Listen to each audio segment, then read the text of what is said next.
नमस्कार साथियों, स्वागत है आप लोगों का आपके अपने YouTube चैनल एक्सीलेंट क्लासेज में। साथियों, उम्मीद करते हैं आप अच्छे होंगे और आपकी पढ़ाई बहुत ही अच्छी चल रही होगी। आइए साथियों, आज हम आज गुरुत्वाकर्षण जो टॉपिक है हमारा, आज उसके प्रीवियस ईयर क्वेश्चन देखेंगे। यदि आप चैनल पे नए हैं तो आप प्लेलिस्ट में जाइएगा और 3-4 क्लासेज हो चुकी हैं। आज 5वां क्लास है। ठीक मेरे भाई, अगर आप अभी नए हैं तो आपसे निवेदन है चैनल को सब्सक्राइब कर लीजिएगा। अगर वीडियो आपको पसंद आए तो लाइक जरूर करिएगा, अपने मित्रों को शेयर भी कर दीजिएगा। आइए देखिए, अगर आप गुणवत्तापूर्ण शिक्षा चाहते हैं तो आपके लिए एक ही डेस्टिनेशन है और वो है हमारी क्लासेस। तो आपसे निवेदन है कि चैनल को सब्सक्राइब जरूर कर लीजिएगा, आपके जो भी मित्र होंगे उनके पास आप शेयर कर दीजिएगा। आइए देखिए, गुरुत्वाकर्षण के बारे में आज हम पढ़ेंगे। तो जो गुरुत्वाकर्षण है उनसे कौन कौन से सवाल आज तक पूछे गए हैं और कौन से सवाल पूछे जा सकते हैं, उन सभी को हम देख लेंगे। याद रखेंगे, सारे के सारे जो भी एग्जाम है उसमें प्रीवियस ईयर क्वेश्चन ही पूछे जाते हैं, तो आपका विशेष फोकस प्रीवियस ईयर पे होना चाहिए। आइए शुरू करते हैं मेरे भाई। देखिए, गुरुत्वाकर्षण से पहला सवाल हमारा है, पूछ रखा है कि वायुमंडल पृथ्वी से जकड़ा हुआ है। अब आप देखिएगा, वायुमंडल पृथ्वी पर है क्यों, ऐसा सवाल पूछेगा कि पृथ्वी पर वायुमंडल है क्यों।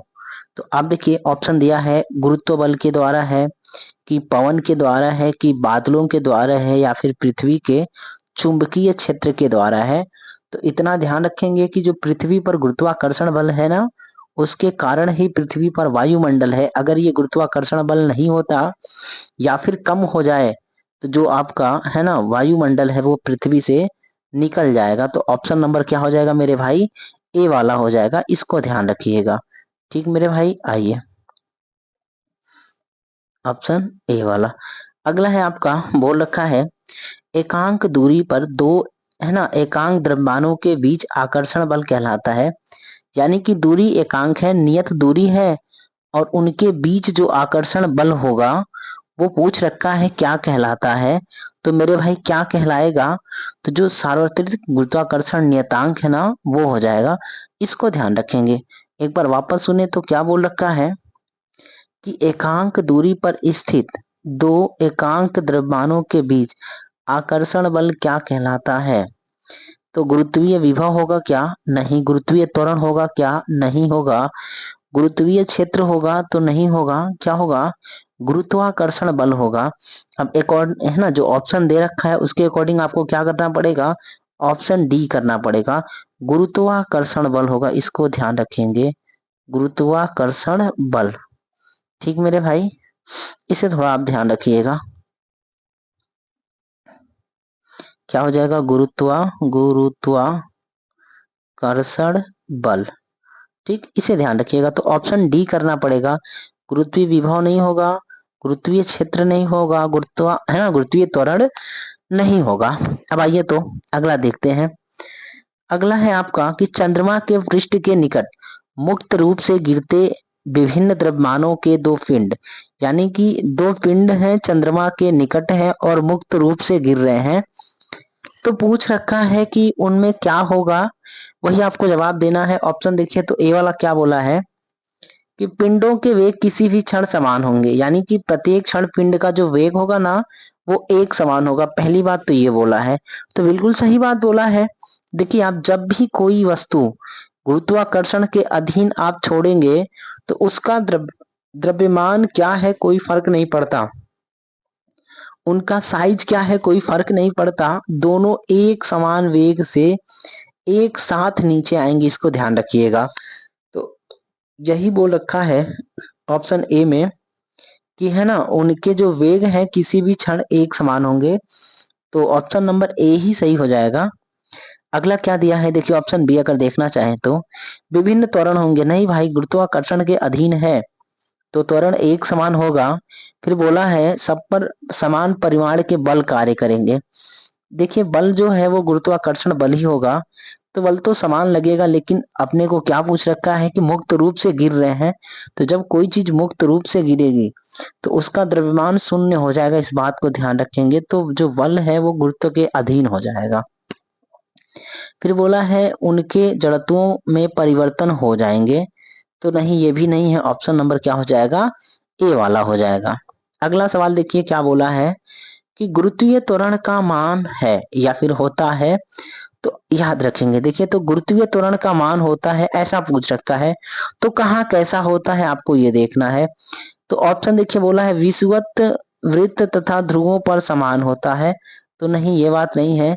याद रखेंगे जो गुरुत्वीय त्वरण है उसका मान विषुवत रेखा पर अधिकतम क्या होगा, न्यूनतम होगा, इसको ध्यान रखेंगे।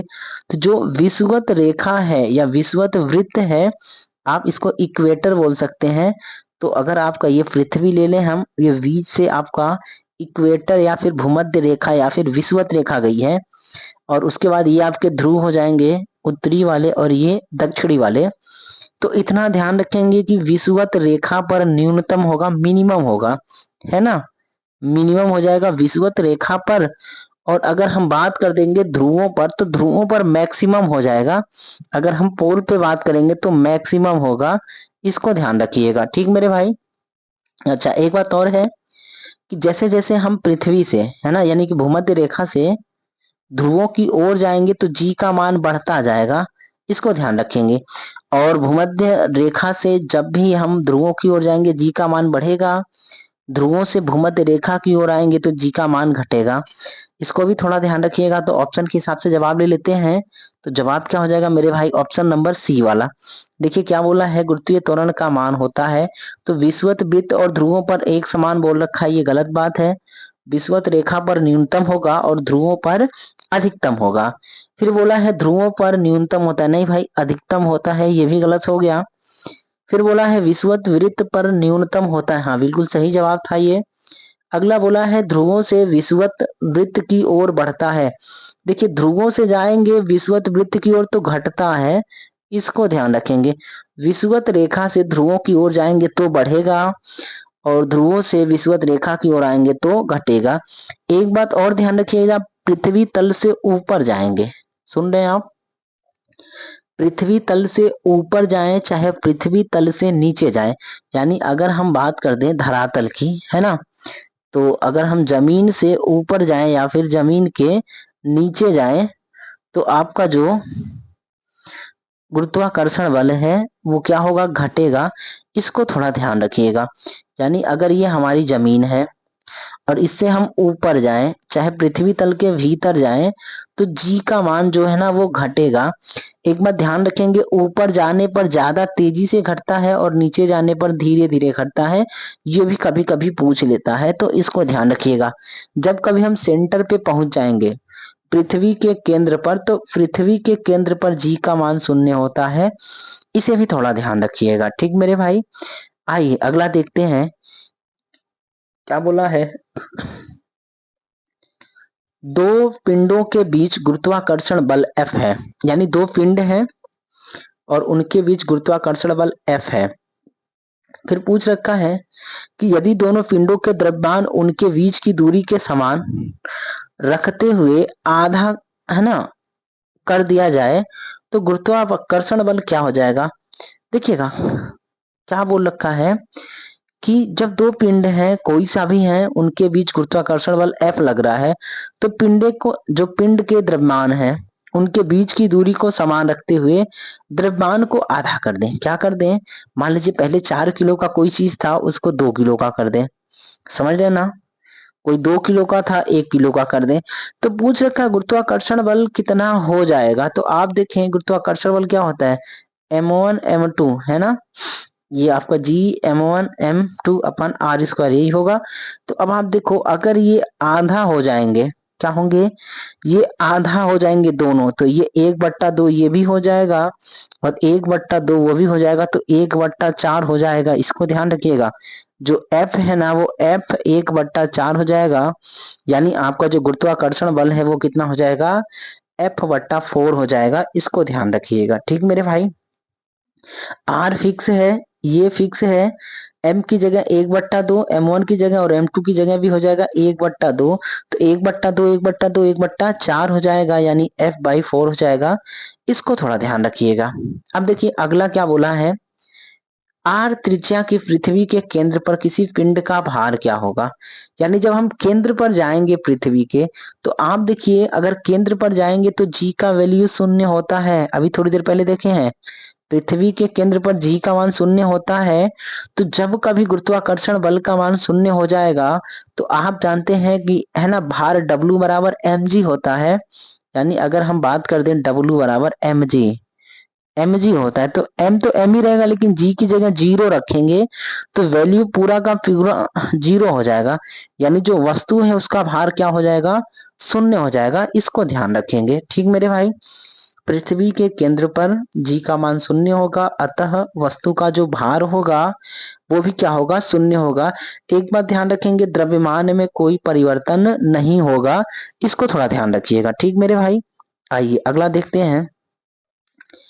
सातवां बोला है कि कोई सेब किसी वृक्ष से पृथ्वी पर, पृथ्वी व सेब के बीच गुरुत्वाकर्षण बल के कारण गिरता है।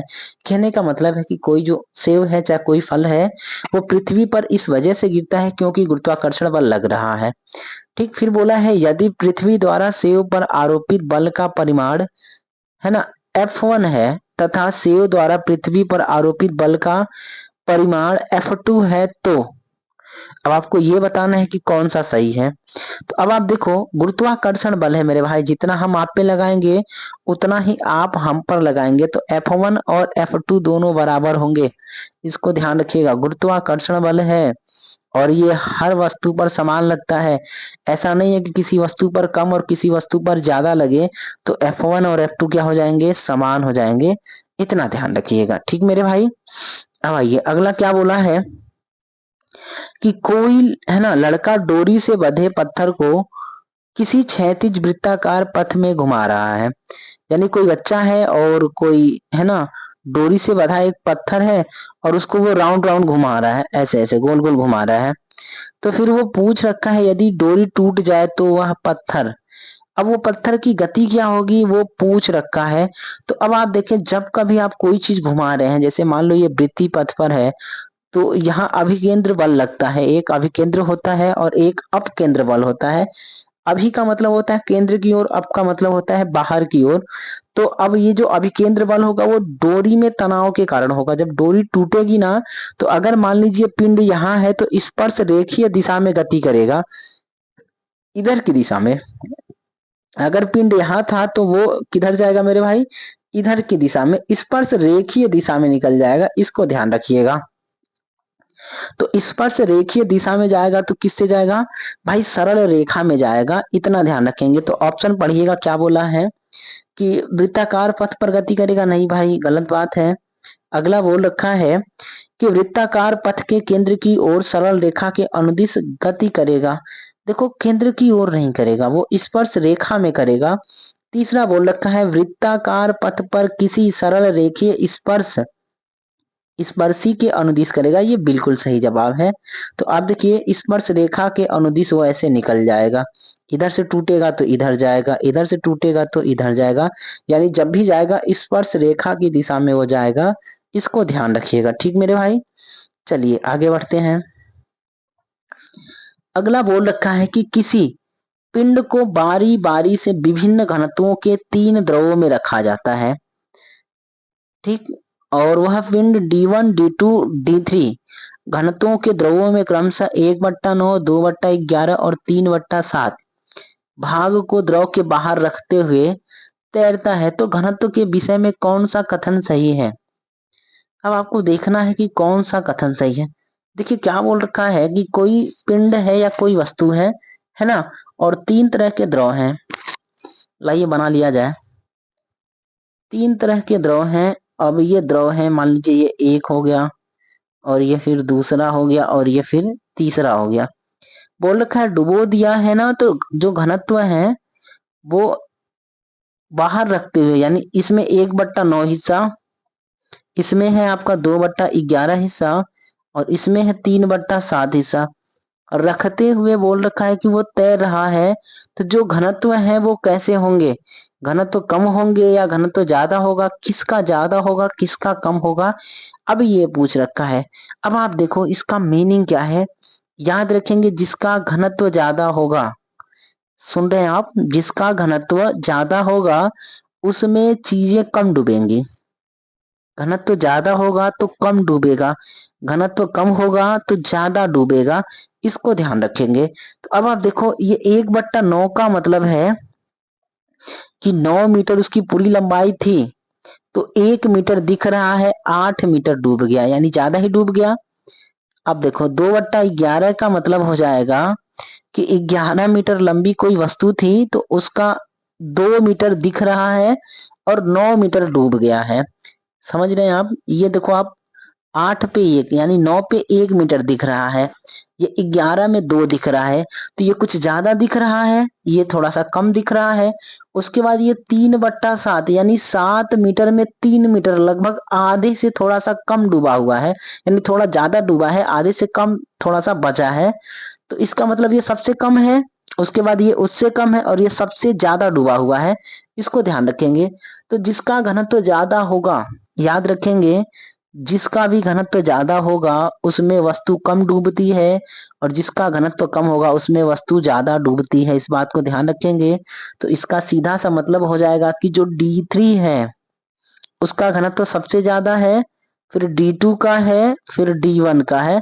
इसको ध्यान रखेंगे। तो ऑप्शन देख लो आप, ऑप्शन क्या हो जाएगा? ऑप्शन नंबर डी वाला हो जाएगा। सबसे ज्यादा D3, फिर D2, फिर D1 हो जाएगा। इतना ध्यान रखिएगा। अब अगला सवाल क्या पूछा है देखिए तो, अगला सवाल ये पूछा है कि, है ना, F बराबर G m/m/d² में G क्या है? तो G क्या है? सार्वत्रिक गुरुत्वाकर्षण नियतांक है। इसको ध्यान रखेंगे। ये फार्मूला आपका दे रखा है गुरुत्वाकर्षण का, है ना।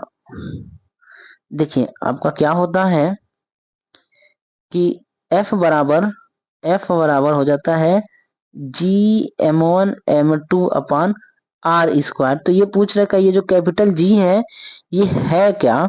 तो इतना ध्यान रखेंगे, जो कैपिटल G है वो क्या है? सार्वत्रिक गुरुत्वाकर्षण नियतांक है, यानी ऑप्शन नंबर डी वाला हो जाएगा। क्या बोला है? प्राकृतिक प्रकृति का सार्वत्रिक नियतांक। इसको ध्यान रखेंगे। ठीक मेरे भाई, आ जाओ जरा अगला।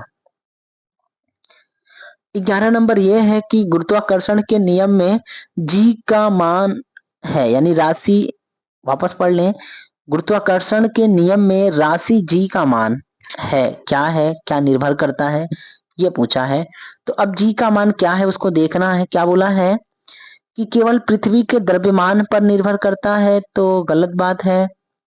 उसके बाद बोला है केवल पृथ्वी की त्रिज्या पर निर्भर करता है, तो गलत बात है ना मेरे भाई। उसके बाद बोला है कि पृथ्वी के द्रव्यमान एवं त्रिज्या दोनों पर निर्भर करता है। ठीक। उसके बाद बोला है कि पृथ्वी के द्रव्यमान एवं त्रिज्या पर निर्भर नहीं करता है। तो याद रखेंगे, जो जी है मेरे भैया, कैपिटल जो जी है, कैपिटल जी सार्वत्रिक गुरुत्वाकर्षण नियतांक है। ये द्रव्यमान और त्रिज्या से परे है।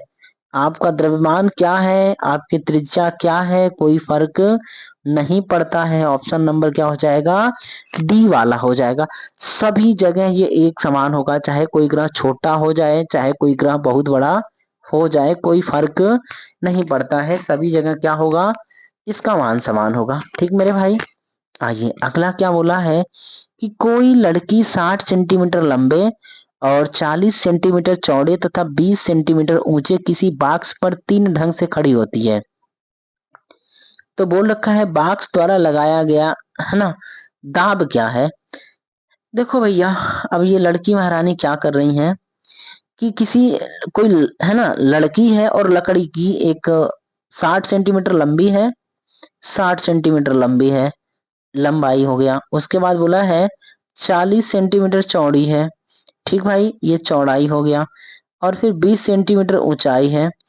उस पर किसी, है ना, बॉक्स पर 3 ढंग से खड़ी हो रही है, यानी एक बार लंबाई के अनुदिश खड़ी हो रही है, एक बार चौड़ाई के, और एक बार आपके ऊंचाई के अनुदिश खड़ी हो रही है। तो बोल रखा है कि बॉक्स द्वारा लगाया गया दाब क्या होगा? पढ़िए ऑप्शन क्या बोला है।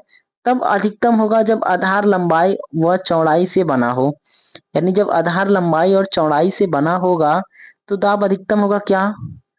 उसके बाद फिर बोला है कि तब अधिकतम होगा जब आधार चौड़ाई व ऊंचाई से बना हो। ठीक, तब अधिकतम होगा क्या, फिर बोला है तब अधिकतम होगा जब आधार ऊंचाई व लंबाई से बना हो, और उसके बाद बोला है उपरोक्त तीनों प्रकरणों में समान होगा। याद रखेंगे दाब के लिए क्षेत्रफल मिनिमम होना चाहिए। दाब बराबर होता है बल बट्टा क्षेत्रफल, F/A होता है।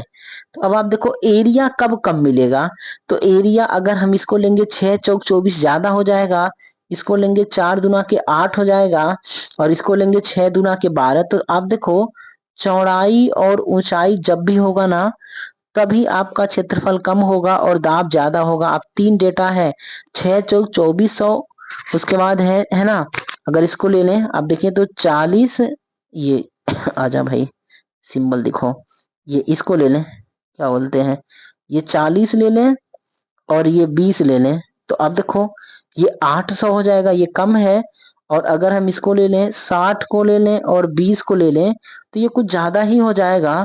ठीक मेरे भैया, तो अब आप देखो जब ज्यादा हो जाएगा तो इसमें 1200 हो जाएगा, तो कम कब आएगा, तो 4 दूना के 8 में आ जाएगा।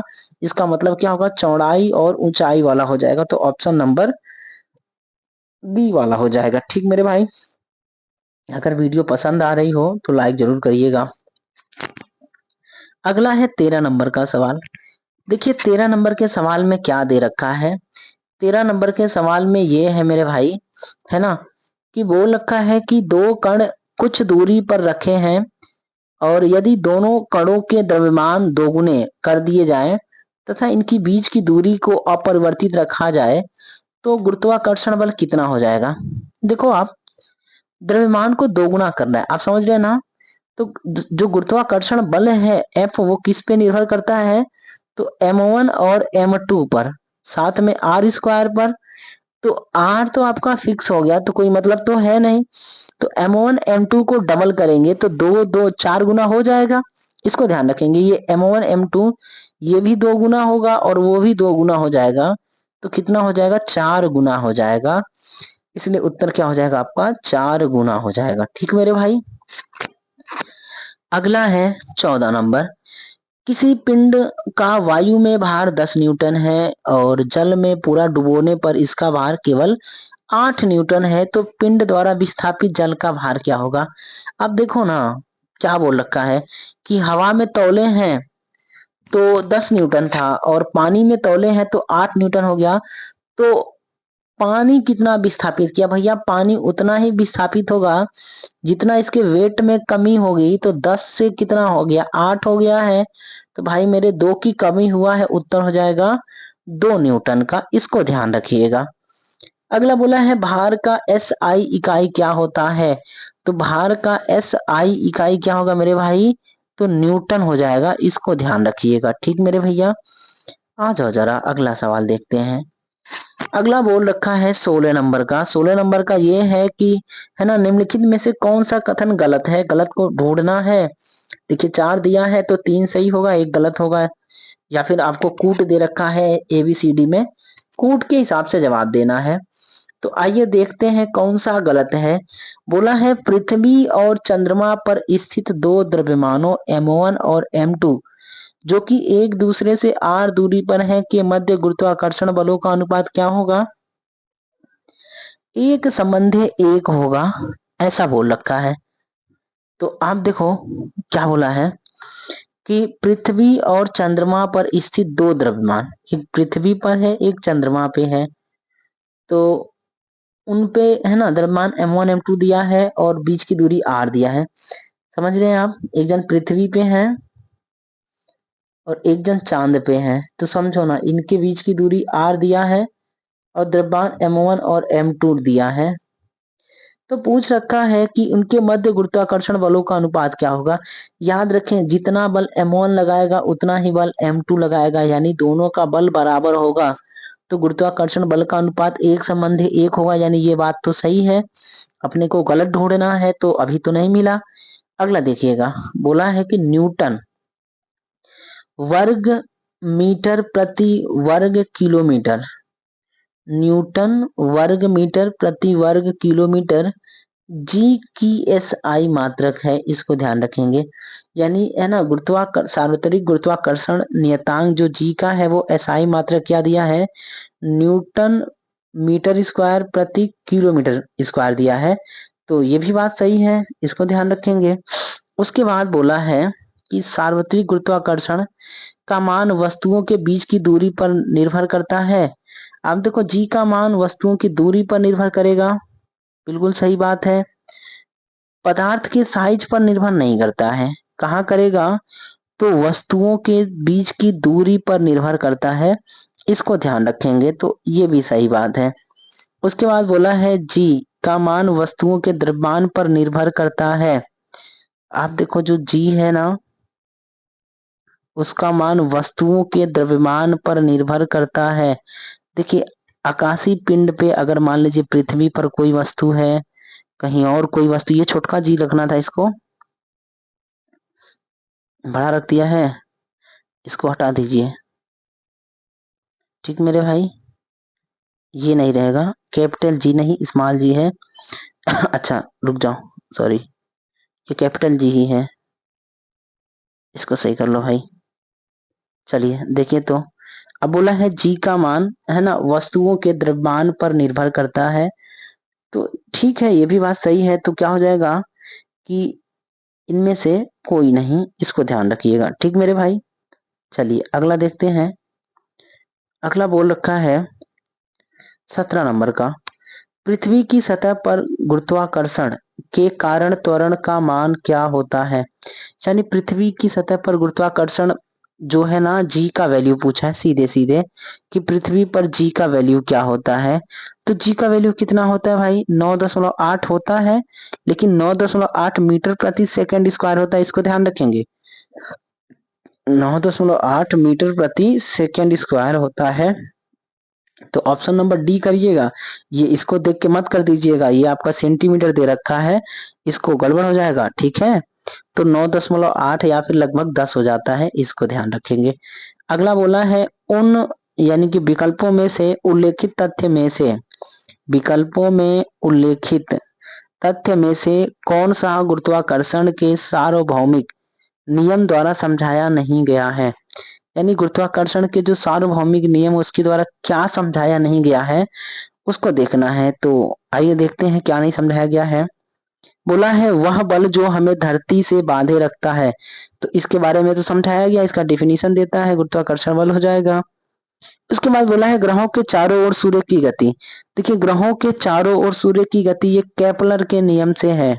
ठीक है, तो ये वाला गड़बड़ है। पृथ्वी के चारों ओर चंद्रमा की गति, पृथ्वी के चारों ओर चंद्रमा, देखिए पृथ्वी के चारों ओर चंद्रमा की गति ये तो समझाया गया है। क्यों, क्योंकि गुरुत्वाकर्षण के कारण ही हो रहा है।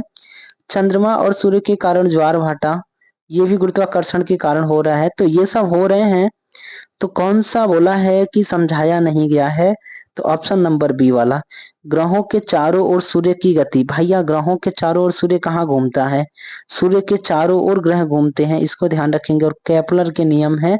ठीक है, तो बी वाला गलत है, इसको ध्यान रखेंगे। अगर ये बोल दिया होता कि सूर्य के चारों ओर ग्रहों की गति तो सही हो जाता, लेकिन वो उल्टा बोला है, इस वजह से क्या है, गलत हो जाएगा, इनको ध्यान रखेंगे। अगला है आपका 19 नंबर, क्या बोल रखा है कि गुरुत्वाकर्षण नियतांक यानी सार्वत्रिक गुरुत्वाकर्षण नियतांक जी का मान होता है। तो आप देखो जी का मान क्या होता है, 6.674 गुणु 10 के पावर -11 न्यूटन मीटर स्क्वायर पर किग्रा स्क्वायर होता है, इसको ध्यान रखेंगे। तो ऑप्शन नंबर डी वाला होता है, सीधे सीधे याद रखेंगे इसको, क्या हो जाएगा, डी वाला हो जाएगा। ठीक मेरे भैया, 6.67 गुणु 10 के पावर -11 जनरली यही पूछता है, लेकिन इसमें दिया है 6.673 गुणे 10 के पावर -11 न्यूटन मीटर। आप इतना रखेंगे, 6.67 गुणे 10 के पावर -11 न्यूटन मीटर स्क्वायर पर किग्रा स्क्वायर, इसको ध्यान रखिएगा। ठीक मेरे भाई, अगला क्या बोला है, ब्रह्मांड में किन्हीं दो निकायों के बीच गुरुत्वाकर्षण बल पर निर्भर नहीं करता है। अब देखो क्या निर्भर नहीं करता है, कि कोई भी दो निकाय हैं उनके बीच जो गुरुत्वाकर्षण बल है ना, वो किस पर निर्भर नहीं करता है? उनके बीच की दूरी पर, तो दूरी पर करेगा। देखिए आप अगर देख लें गुरुत्वाकर्षण बल का फार्मूला, तो G बराबर होता है F बराबर G m1 m2 upon are square. तो द्रव्यमानों के गुणनफल पर निर्भर करेगा, उनके बीच की दूरी पर निर्भर करेगा। ठीक है, तो उनके बीच की दूरी पर निर्भर करता है, ये सही है। हमसे पूछा है गलत ढूंढना है, किस पर निर्भर नहीं करता है? द्रव्यमानों के गुणनफल पर निर्भर करता है, ये भी सही है। गुरुत्वाकर्षण स्थिरांक देखिए तो G पर निर्भर कर रहा है, ये भी सही है। उनके द्रव्यमानों के योग पर निर्भर नहीं करता। भाई योग कहीं भी नहीं है ना, गुणनफल है। तो ऑप्शन नंबर क्या हो जाएगा? डी वाला ही सही हो जाएगा, इसको ध्यान रखिएगा। अगला देखिए बोला है कि ब्रह्मांड में किन्हीं दो निकायों के बीच गुरुत्वाकर्षण बल किस पर निर्भर नहीं करता है? फिर वही बात है, अच्छा वही वाला सवाल है क्या? हाँ वही वाला है। तो किस पर निर्भर नहीं करता? उनके द्रव्यमानों पर निर्भर नहीं करता है, यानी द्रव्यमानों के योग पर निर्भर नहीं करता, बाकी सब पर निर्भर करता है, इसको ध्यान रखिएगा। अगला है आपका दो वस्तुओं के बीच की दूरी को यदि दोगुना कर दिया जाए तो इन दोनों के बीच जो बल लगेगा उसका प्रभाव क्या पड़ेगा, यानी जो गुरुत्वाकर्षण बल होगा उसका वैल्यू क्या हो जाएगा? तो आप देखो F समानुपाती होता है 1/r², है ना। तो जब इसको डबल करेंगे तो 4 गुना हो जाएगा, 1/4 हो जाएगा। देखिए अगर r की जगह 2 रखेंगे तो 1/2 का स्क्वायर यानी 1/4 हो जाएगा। ऑप्शन ढूंढ लेना है कि 1/4 कहाँ है। तो क्या बोल रखा है? पहला वाला देखिए बीपीएससी में है, बोला है गुरुत्वीय बल 4 गुना गुणन में बढ़ेगा। नहीं भाई बढ़ेगा नहीं, घटेगा। उसके बाद बोला है 2 गुणन में बढ़ेगा, ये भी गलत है। फिर बोला है 2 गुणन में कम होगा, 2 गुणन नहीं 4 गुणन में होगा। तो ऑप्शन नंबर डी वाला हो जाएगा, गुरुत्वीय बल 4 के गुणन में कम होगा, यही सही हो जाएगा, इनको ध्यान रखेंगे। अगला है आपका देखिए 22 नंबर का क्या बोला है कि दिए गए दो कथनों ए और बी में से कौन सा कथन सत्य है? ठीक है, दो कथन दिया है, उनमें से कौन सा सत्य है? और सवाल क्या है कि गुरुत्वाकर्षण बल क्या है। अब आपको देखना है गुरुत्वाकर्षण बल क्या है, तो देखिएगा गुरुत्वाकर्षण बल क्या है। अब ये कथन एक है कि दो वस्तुओं के द्रव्यमानों के गुणनफल का सीधा समानुपाती होता है, बिल्कुल सही बात है। फिर बोला है दो वस्तुओं के बीच की दूरी के वर्ग के सीधे आनुपातिक होता है, व्युत्क्रमानुपाती होता है, इसको ध्यान रखेंगे, है ना। F बराबर अगर आप देखेंगे तो क्या होता है G m1 m2 upon r²। तो आप देखो गुणनफल के तो समानुपाती है, लेकिन क्या है उनकी बीच की दूरी के वर्ग के व्युत्क्रमानुपाती है, और यहाँ आनुपातिक दे रखा है, इस वजह से क्या हो जाएगा, बी वाला गलत होगा, ए वाला सही होगा। तो ए सत्य है जबकि बी क्या हो जाएगा, असत्य हो जाएगा, इसको ध्यान रखिएगा। ऑप्शन नंबर मेरे भाई सी वाला हो जाएगा। चलिए 23 नंबर क्या बोलता है, सार्वत्रिक गुरुत्वाकर्षण जी का SI मात्रक क्या है? तो अभी आप देखे थे न्यूटन मीटर स्क्वायर पर किग्रा स्क्वायर था, है ना, न्यूटन मीटर स्क्वायर थोड़ी देर पहले देखे थे, न्यूटन मीटर स्क्वायर पर किग्रा स्क्वायर था। तो आप देखो ऑप्शन नंबर बी वाला हो जाएगा, है ना, इसको ध्यान रखिएगा। चलो भैया अगला है आपका 24 नंबर, क्या बोला है 24 नंबर कि यदि धरती की घूमने की गति घूर्णन बढ़ा दी जाए, यानी जो पृथ्वी घूम रही है ना उसकी घूर्णन गति को बढ़ा दिया जाए, ऐसा बोल रखा है। तो घूर्णन गति बढ़ा दिया जाए तो भूमध्य रेखा पर पिंड का वजन क्या होगा? अब आप देखो अगर घूर्णन गति बढ़ा देंगे, याद रखेंगे जब पृथ्वी की घूर्णन गति को बढ़ा देंगे तो जो जी का मान है वो घट जाएगा, समझ गए ना। अब जब जी का मान घट जाएगा तो पिंड का वजन भी क्या होगा, घट जाएगा। घूर्णन गति बढ़ा देंगे तो जी का मान घट जाएगा, घूर्णन गति घटा देंगे तो जी का मान बढ़ जाएगा, इसको ध्यान रखेंगे। तो जब पृथ्वी तेजी से, ऐसा कोई पूछ दे कि पृथ्वी तेजी से घूमने लगे तो जी का मान क्या होगा, तो जी का मान घट जाएगा। पृथ्वी धीरे धीरे घूमेगी तो जी का मान बढ़ जाएगा, जब जी घटेगा तो वजन भी क्या हो जाएगा मेरे भाई, घट जाएगा। ऑप्शन नंबर बी वाला हो जाएगा। आइए देखिए 25 नंबर क्या बोला है 25 ये बोल रखा है कि ब्रह्मांड की प्रत्येक वस्तु एक बल के साथ प्रत्येक अन्य वस्तु को आकर्षित करती है जो होता है। तो याद रखेंगे हर वस्तु किसी भी दूसरी वस्तु पर गुरुत्वाकर्षण बल आरोपित करती है, बशर्ते वह वस्तु उसको फील कर रहा है अथवा नहीं कर रहा है। वो वस्तु के साइज पर डिपेंड करेगा। साइज जितना बड़ा होगा गुरुत्वाकर्षण बल का प्रभाव उतना ही बड़ा होगा। इसको ध्यान रखिएगा, ठीक मेरे भाई। तो देखो ऑप्शन देख लेते हैं क्या बोला है। ऑप्शन बोला है उनके द्रव्यमानों के गुणनफल के अनुपाती और उनके बीच की दूरी के वर्ग के व्युत्क्रमानुपाती होता है। तो पहले बात सही बोल दिया है ना। जो आकर्षण बल होगा वो क्या होता है, उनकी द्रव्यमानों के गुणनफल के समानुपाती और उनके बीच की दूरी के वर्ग के व्युत्क्रमानुपाती होगा। इनको ध्यान रखेंगे तो पहला ही सही हो गया है। आओ मेरे भैया आगे देखते हैं क्या है। देखिए अगर आपको वीडियो पसंद आ रहा हो मेरे भाई तो आप वीडियो को लाइक कर दीजिएगा। अगर आपके पास कोई सुझाव हैं तो कमेंट बॉक्स में जरूर लिखें। अगर आप अभी तक चैनल को सब्सक्राइब नहीं किए हैं तो महोदय आपसे निवेदन है चैनल को सब्सक्राइब कर लीजिएगा, बेल आइकन दबा दीजिएगा और आपके जो भी मित्र हैं, जो भी आपके सोशल मीडिया अकाउंट हैं, उन पे आप शेयर कर दीजिए, आपकी बड़ी कृपा होगी। ठीक मेरे भाई, आइए आगे बढ़ते हैं। सब्सक्राइब जरूर कर दीजिएगा, ठीक है।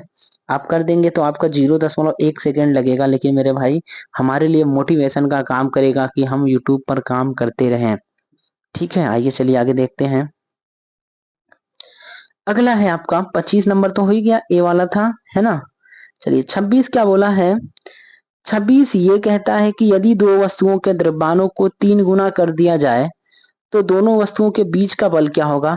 अब आप देखो जब दो वस्तुओं के द्रव्यमान को 3 गुना कर दिया जाएगा तो उनके बीच का जो बल है वो 9 गुना हो जाएगा। आप देखिए F समानुपाती क्या होता है, F समानुपाती M1 M2 होता है।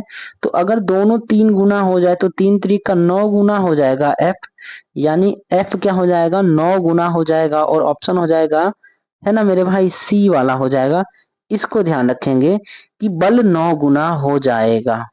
देखिए सारे सवाल पूछे गए हैं और आप जरूर देखिएगा, नहीं तो तकलीफ हो जाएगी। पूछे हुए सवाल ही पूछा जाता है, नए सवाल नहीं बनाए जाते हैं, इसको ध्यान रखेंगे। देखिए 27 नंबर क्या कहता है कि गुरुत्वाकर्षण बल डैश दिया है, वस्तु के बीच मौजूद होता है परंतु इसे तब तक महसूस नहीं किया जा सकता जब तक कि वस्तुओं का द्रव्यमान बहुत अधिक जैसे कि ग्रहों में नहीं होता। तो अब आप देखो जो गुरुत्वाकर्षण बल है वो हर एक वस्तु प्रत्येक वस्तु में होता है, इसको ध्यान रखेंगे। तो गुरुत्वाकर्षण बल चाहे कोई वस्तु छोटी से छोटी है, चाहे कोई वस्तु बड़ी से बड़ी है, सजीव है निर्जीव है, कोई फर्क नहीं पड़ता है, वो एक दूसरे पर आरोपित करते हैं, मगर साइज छोटा होने के नाते हम उसे फील नहीं कर पाते हैं। इसको ध्यान रखेंगे तो इसका हो जाएगा ऑप्शन बी वाला। ठीक मेरे भाई। अगला बोला है कि गलत को चुनना है, निम्नलिखित में से गलत कथन को चुने। तो देखिए चुनिए, तो क्या बोल रखा है कि गुरुत्वीय त्वरण जी पिंड के रूप, आकृति एवं द्रव्यमान पर निर्भर नहीं करता है। याद रखेंगे जो जी है ना, वो पिंड के आकार, आकृति और द्रव्यमान पर निर्भर करता है। ठीक है, तो अपने को बोला है गलत चुनना है। ठीक, क्या बोला, निम्नलिखित में से गलत कथन को चुने। अच्छा देखिए एक बार फिर से पढ़ते हैं, गलत चुनना है अपने को। तो पूछ रखा है गलत क्या है, गुरुत्वीय त्वरण जी। देखिए छोटका जी और बड़का जी में थोड़ा सा अंतर है, बड़का जी निर्भर करेगा, छोटका जी नहीं करेगा। यानी छोटा जी यानी गुरुत्वीय त्वरण, त्वरण की बात है। गुरुत्वीय त्वरण वस्तु के आकृति, आकार और द्रव्यमान पर निर्भर नहीं करता है। अगर आप किसी दो वस्तुओं को, है ना, एक ही ऊंचाई से गिराएं, एक मान लीजिए 1 किलो का है, एक है 10 किलो का, तो एक ही साथ एक समान ऊंचाई से गिराएंगे तो दोनों एक साथ पृथ्वी तल पर एक ही वेग से पहुंचेंगे। इसको ध्यान रखेंगे। इससे ये सिद्ध होता है कि जो जी है, स्मॉल जी, वो वस्तु की आकृति, आकार, साइज, द्रव्यमान आदि पर निर्भर नहीं करता है, सभी वस्तुओं पर एक समान लगता है। इसको ध्यान रखेंगे। तो हमको गलत पूछा है तो पहला तो सही हो गया है। फिर दूसरा वाला बोला है गुरुत्वीय त्वरण जी ध्रुवों पर अधिकतम होता है। हाँ, ध्रुवों पर अधिकतम होगा, विषुवत रेखा पर न्यूनतम होगा। पृथ्वी से ऊपर अथवा नीचे जाने पर जी का मान घटेगा। पृथ्वी के केंद्र पर जी का मान 0 होता है। घूर्णन गति को बढ़ा दिया जाए तो जो जी का मान है वो घट जाता है। घूर्णन गति को घटा दिया जाए तो जी का मान बढ़ जाता है। ये सब अभी हम लोग थोड़ी देर पहले देखे हैं। अब आइए भैया, ये तो देख लिए हैं। अब अगला क्या है आपका?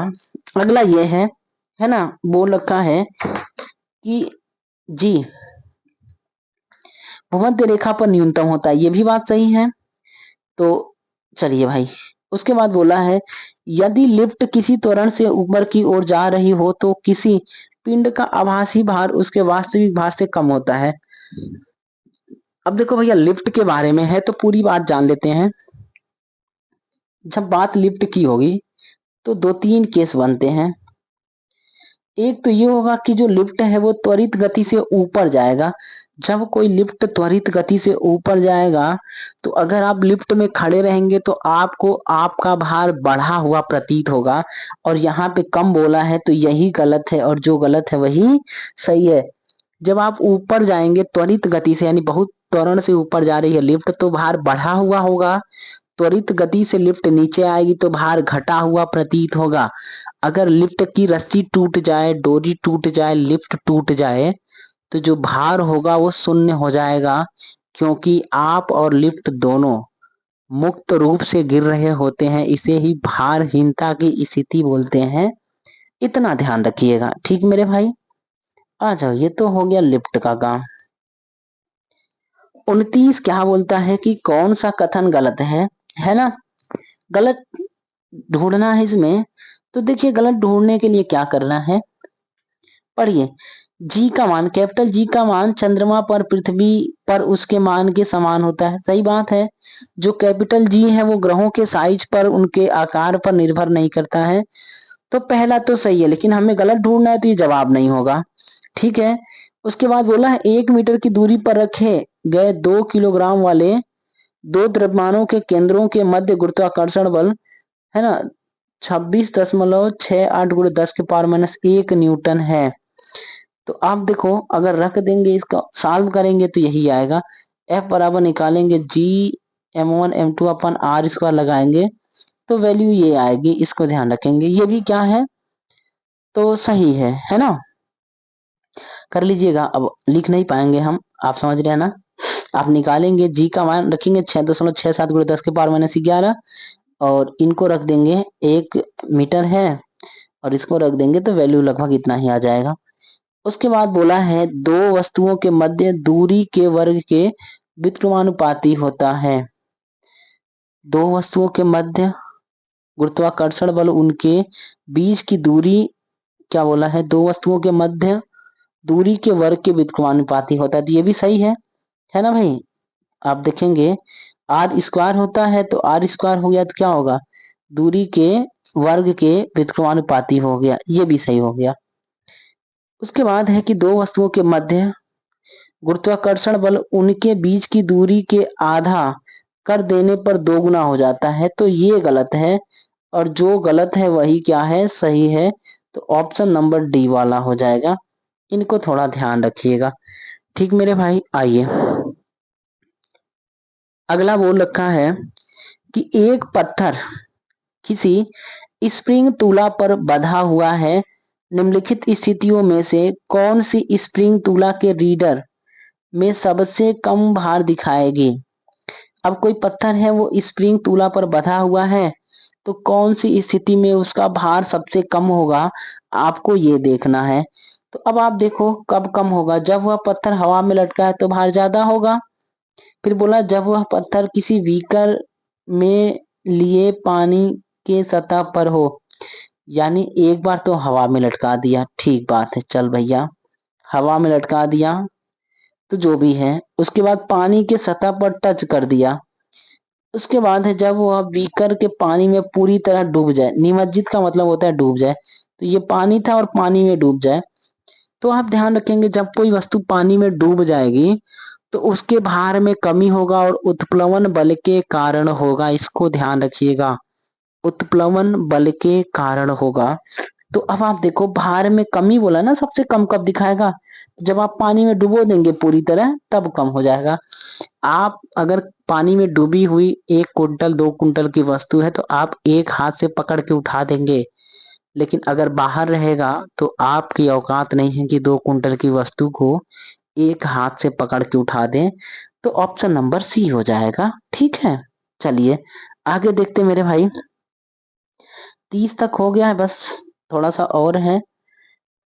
अब बोल रखा है कि जब, है ना, 31 नंबर है, जब सीधे ऊपर की ओर फेंका गया एक पत्थर शीर्ष पर पहुंचता है तो इसका, अब देखिए जब कोई चीज ऊपर फेंक देंगे एकदम से ऊपर, शीर्ष पर पहुंचेगा तो उसका वेग शून्य हो जाएगा, क्योंकि जब वेग शून्य होगा तो वो रिटर्न नीचे आएगा। जब हम कोई भी वस्तु ऊपर की ओर फेंकते हैं तो ऐसे ही जाएगा और यहाँ पे जीरो हो जाएगा और फिर वो वापस नीचे आएगा। तो गुरुत्वाकर्षण बल के कारण क्या होता है, उसका वेग शून्य हो जाता है टॉप पे। तो पढ़िएगा क्या बोला है, वेग एवं त्वरण शून्य हो जाएगा, नहीं, त्वरण तो हमेशा बना रहेगा। त्वरण आपका 9.8 मीटर हमेशा बना रहेगा, केवल वेग शून्य होगा। तो पहला गलत हो गया।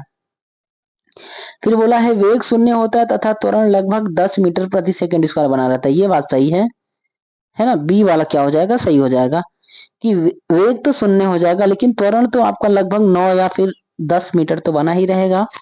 इनको ध्यान रखेंगे।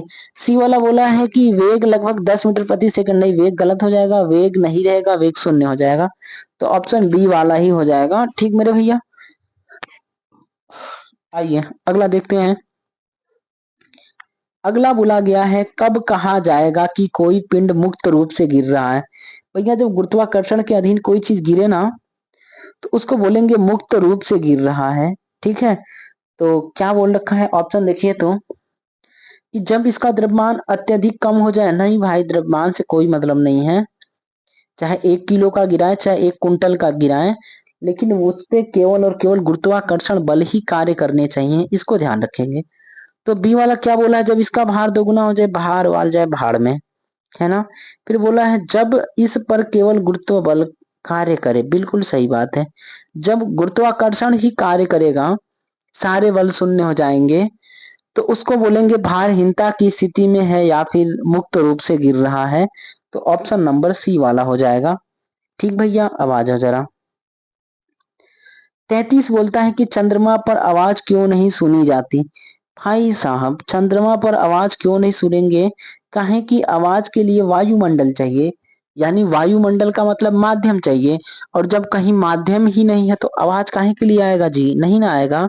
तो आप देखिएगा, ऑप्शन पढ़ लीजिए जरा, पढ़ना हो तो, है ना, 33 नंबर, कि चंद्रमा पर कोई आवाज नहीं करता। अरे करता कह नहीं है, जब माध्यम नहीं रहेगा तो सुनाई कहाँ से देगा भाई साहब। तो ये तो हो गया गलत। ठीक है, उसके बाद बोला है क्योंकि चंद्रमा पर पानी नहीं है। पानी से क्या मतलब है भाई, आवाज करना है।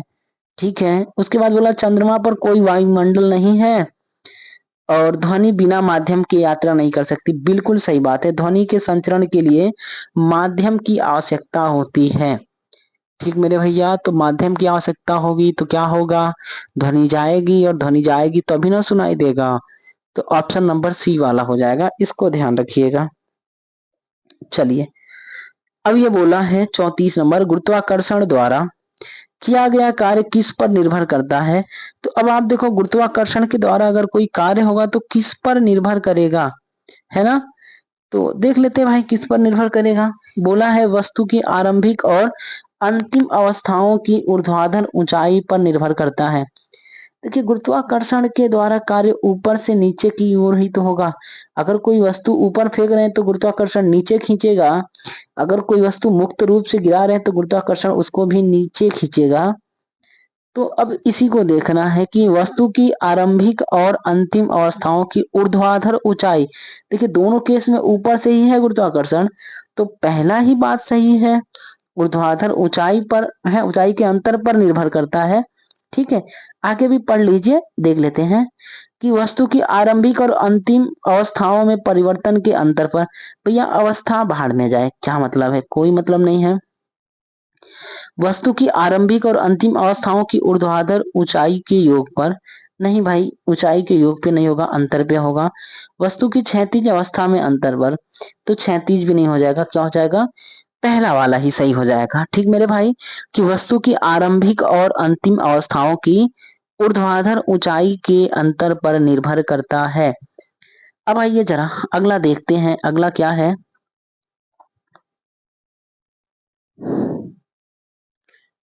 अगला सवाल है, गुरुत्वाकर्षण का सार्वभौमिक नियम किस पर लागू होता है?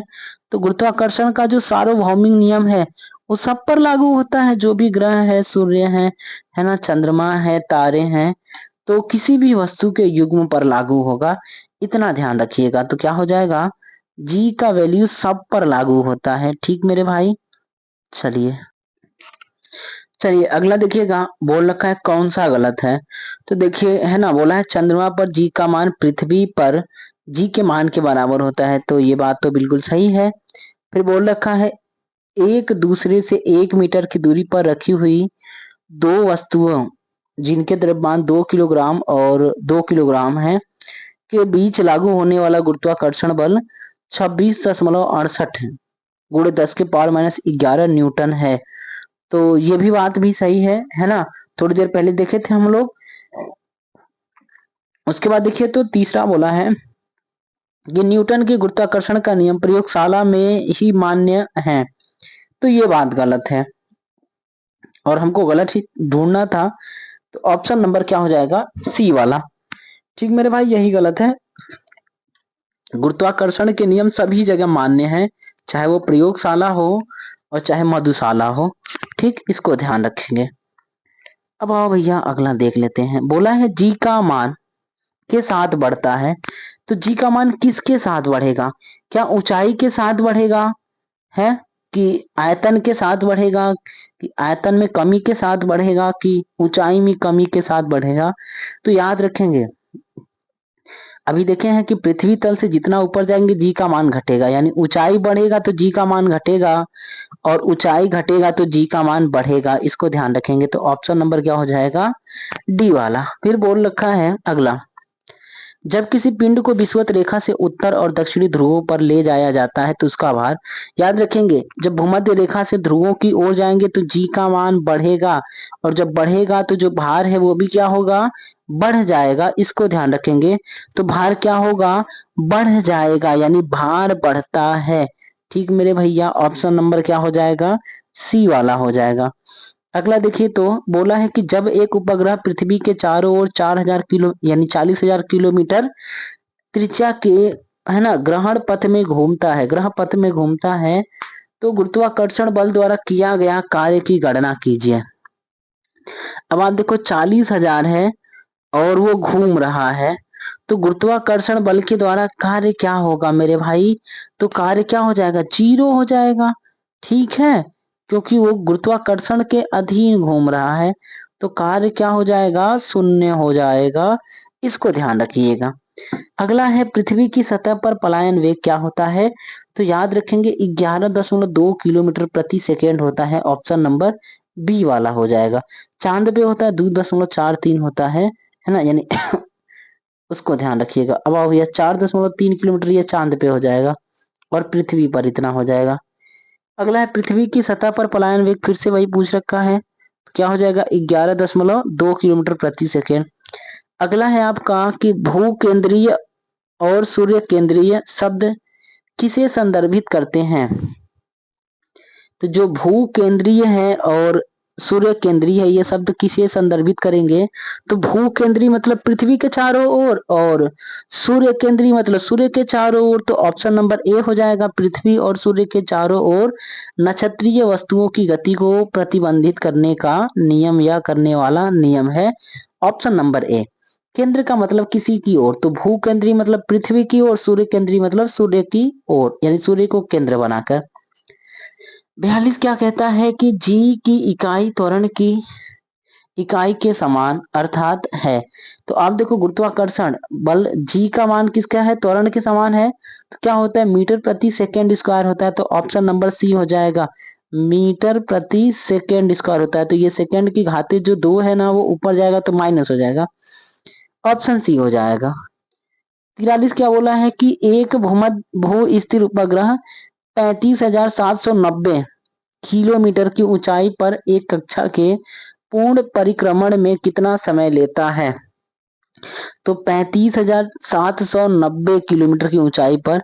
तो भू स्थिर है तो भू स्थिर होगा तो 24 घंटे लेगा, क्योंकि जैसे पृथ्वी जितने टाइम में घूमेगी पृथ्वी का घूर्णन ही उस वस्तु का घूर्णन हो जाएगा, यानी 24 घंटे हो जाएगा। इसको ध्यान रखेंगे, भू स्थिर उपग्रह का है ना परिक्रमण काल कितना होता है? तो 24 घंटे हो जाएगा। ठीक मेरे भैया। अगला क्या कहता है कि 44 किन्हीं दो स्थूल वस्तुओं के बीच लगने वाला आकर्षण बल को क्या कहा जाता है? तो गुरुत्वाकर्षण बल कहते हैं, और क्या कहेंगे? तो गुरुत्वाकर्षण हो जाएगा, इसको ध्यान रखिएगा। 45 क्या कहता है कि कौन सा बल हमारे सौर मंडल की संरचना को बनाए रखे है?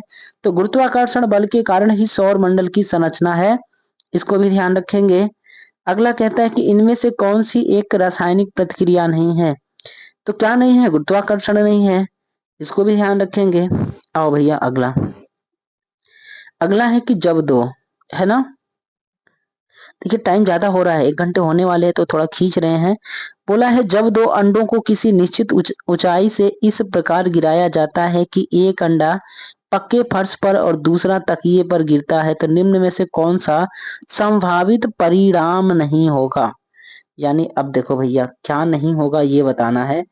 तो अंडा टूट जाएगा, दोनों अंडा, ऐसा कुछ बोल रखा है। देखिए तो एक ठोरे को गिरा रहे हैं फर्श पे, एक ठोरे को तकिया पे गिरा रहे हैं, तो आप देखो कौन टूटेगा कौन नहीं टूटेगा, ये देखना है, कौन सा परिणाम नहीं होगा।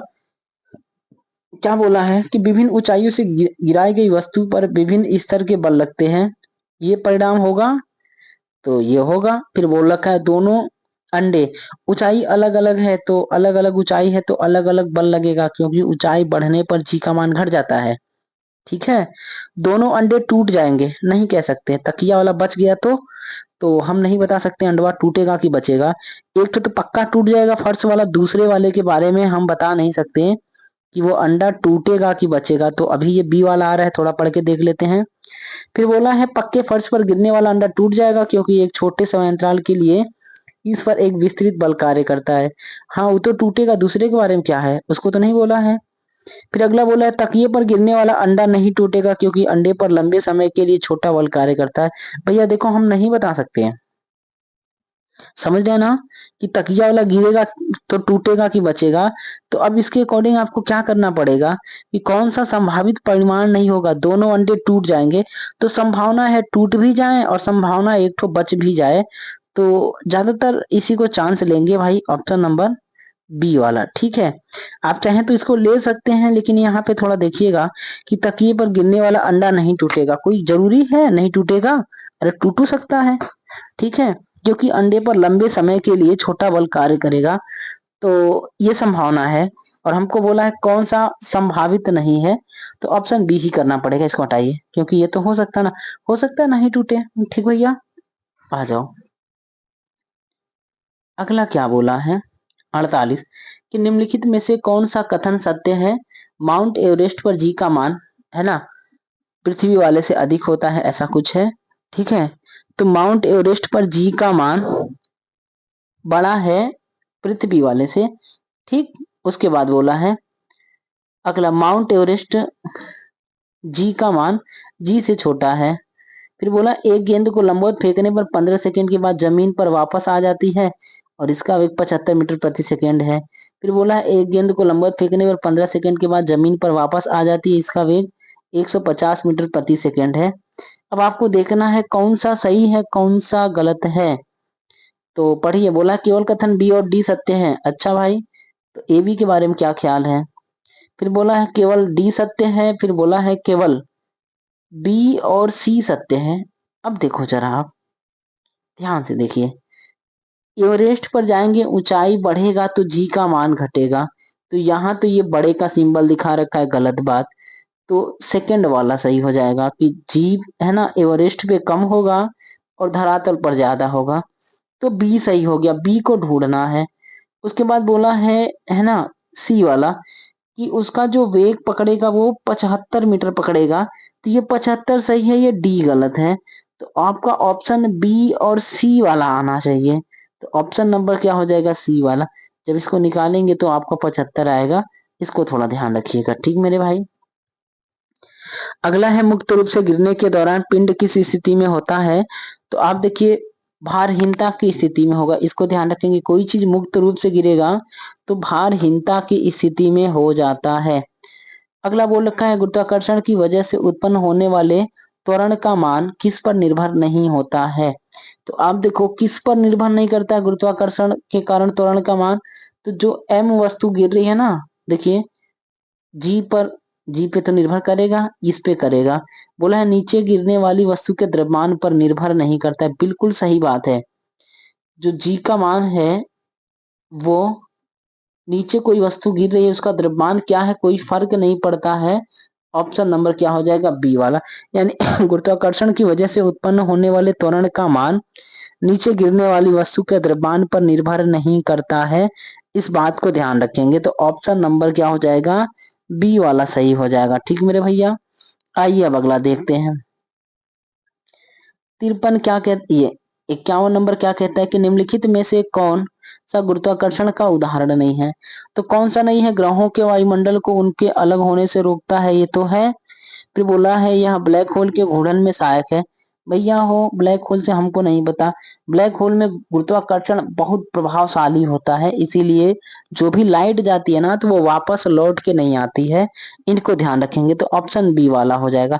बाकी तारों को आपस में जोड़े रखता है, चांद पर उसकी कक्षा में स्थिर होना, ये सारी बातें हैं, बी वाला नहीं है। फिर बोला मुक्त रूप से गिरना केवल तभी संभव है जब निर्वात हो, वायु हो, समुन्दर हो, क्या हो। तो आप देखो निर्वात में गिरेंगे तो मुक्त रूप से गिर जाएंगे, ऑप्शन नंबर क्या हो जाएगा, है ना, डी वाला। अगला क्या कहता है भैया 53 वाला कि पृथ्वी के चारों ओर चंद्रमा की गति किसके कारण होती है। तो भैया गुरुत्वाकर्षण के कारण होता है। ठीक है, पृथ्वी के चारों ओर चंद्रमा की गति गुरुत्वाकर्षण के कारण होगा, तो गुरुत्वीय बल हो जाएगा, या गुरुत्व बल के कारण होगा। अभिकेंद्र अपकेंद्र नाभ के बल नहीं होंगे। आगे बोल रखा है वह बिंदु जहां पर एक वस्तु का संपूर्ण भार कार्य करता है उसे क्या कहते हैं। तो द्रव्यमान केंद्र कहते हैं कि संपूर्ण द्रव्यमान जहां पर केंद्रित होता है या संपूर्ण भार जहां पर केंद्रित होता है उसे द्रव्यमान केंद्र कहते हैं, इसको ध्यान रखेंगे। सेंटर ऑफ मास कहते हैं। ठीक मेरे भाई, अगला देखिएगा। अगला है आपका, है ना, अब आखिरी है, एकदम से खत्म है, यही आखिरी स्लाइड है। बोल रखा है 55 वाला की जी गुरुत्वाकर्षण का मान आर त्रिज्या के मान के अनुसार बदलता है। किसी छात्र को जी का मान कहाँ पर न्यूनतम प्राप्त होगा। तो आप देखिए जी का मान कहाँ पर न्यूनतम होता है। तो थोड़ी देर पहले देखे थे कि भूमध्य रेखा पर न्यूनतम होता है, भूमध्य रेखा या विषुवत रेखा या इक्वेटर पर न्यूनतम होगा और ध्रुवों पर अधिकतम होगा। तो ऑप्शन नंबर आपका ए वाला हो जाएगा। ठीक मेरे भाई, भूमध्य रेखा से ध्रुवों की ओर जाएंगे तो जी का मान धीरे धीरे बढ़ेगा। अब आइए अगला है सार्वभौमिक गुरुत्वाकर्षण नियतांक जी के मूल्य की खोज किसने किया था। तो आप देखो जी का खोज कौन करेगा, न्यूटन बाबा करेगा, और कौन करेगा, है ना। वापस सुने, सार्वत्रिक गुरुत्वाकर्षण नियतांक जी के मूल्य की खोज किसने किया था, यानी गुरुत्वाकर्षण के बारे में किसने बताया था। तो न्यूटन साहब ने बताया था, ये तो ध्यान रखेंगे। ठीक है कि उनके सर पे सेव गिरेगा, साहब का कपार माथा घूमेगा और वो जी के बारे में बताएंगे।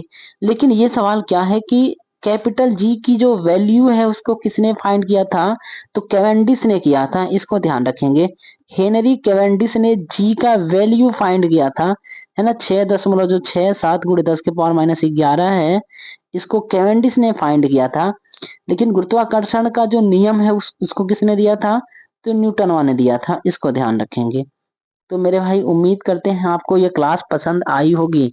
अगर वीडियो पसंद आया है तो वीडियो को लाइक जरूर करिएगा, है ना। अगर आप चैनल पे नए हैं तो सब्सक्राइब कर लीजिएगा, बेल आइकन दबा दीजिएगा और अपने मित्रों के पास शेयर जरूर कर दीजिएगा। ठीक मेरे भाई, अगर आप थोड़ा सा, है ना, सहयोग करेंगे तो मोटिवेशन बढ़ेगा और हम पूरी क्षमता से काम कर पाएंगे। ठीक मेरे भैया, तो वीडियो देखने के लिए आपका बहुत बहुत धन्यवाद। नमस्कार, जय श्री राम।